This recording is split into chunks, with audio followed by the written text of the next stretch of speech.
নিৰ্বাচনৰ প্ৰথম এটা পৰ্ব আজি মনোনয়ন পত্ৰ দাখিল শেষ হ'ল। আমি আশাবাদী যে বাকী কাৰ্যসূচীখিনি আমাৰ নিৰ্বাচনত জয়ী হোৱাৰ বাবে আমি গ্ৰহণ কৰিছোঁ, সেইখিনি আমি আগুৱাই লৈ যাম এতিয়াৰ পৰা। যিহেতু সমষ্টিখন ডাঙৰ, বাকী কাৰ্যসূচী কেনেকৈ চলাব? নিৰ্বাচনী কাৰ্যসূচী কোনদিনৰ পৰা আৰম্ভ কৰিব? আমাৰ প্ৰতিটো পঞ্চায়ত ইউনিট আছে ৰায়বিলাকৰ, তেওঁলোকে কাম চলাই যাব। নেটৱৰ্কটো আছে আমাৰ। কাৰ লগত প্ৰতিদ্বন্দ্বিতা হ'ব বুলি ভাবি আছে আপোনাৰ লগত? কোনটো দলৰ লগত হ'ব বুলি ভাবে? ইয়াত UDF-ৰ লগত প্ৰতিদ্বন্দ্বিতাৰ কাৰণে UDF বিজয়ী হ'ব, এইটো আমি আশাবাদী। জিলা কমিটিৰ সভাপতিয়ে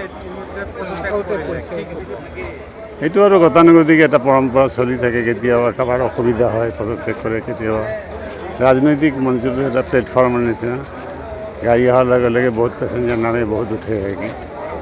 তেওঁৰ দলৰ প্ৰতি যি আস্থা বিশ্বাস আছিল, তেওঁ হেৰুৱাই পেলাইছে, হেৰুৱাই পদত্যাগ কৰিছে। তাত এইটো নাবুদ নাচুত কোনো কাণ্ড হোৱা নাই, সচৰাচৰ হৈ থাকে, চব দলতে হয়।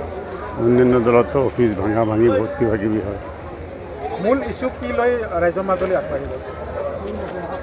নামনি অসম আৰু গোৱালপাৰা হিচাপে এইখন কৃষি প্ৰধান অঞ্চল হয়। ইয়াত যোগাযোগৰ, শিক্ষাৰ, স্বাস্থ্যৰ অৱস্থা ইমান ভাল নহয়। মই যদি প্ৰতিনিধি আল্লাহ তালে বনায়, তেতিয়াহ'লে গোৱালপাৰা সৰ্বপ্ৰথম ইয়াৰ যোগাযোগ ব্যৱস্থা, ৰাস্তা ঘাটৰ উন্নয়ন তথা শিক্ষা, স্বাস্থ্য আৰু কৃষিৰ ওপৰত বেছি গুৰুত্ব দিম। আৰু প্ৰথমতে কাৰেণ্ট ইছ্যু যিটো উচ্ছেদৰ কথা আছে, সেইটো লৈ মই সমষ্টিবাসী ৰাইজক কি আহ্বান জনাব? সমষ্টিবাসী ৰাইজক আহ্বান এখন নিকা আৰু দুৰ্নীতিমুক্ত এখন চৰকাৰ আমাক লাগে। তাৰ উদ্দেশ্য, লক্ষ্য আমি সন্মুখত ৰাখি UDF দলক আমি প্ৰক্ষেপ কৰিছোঁ।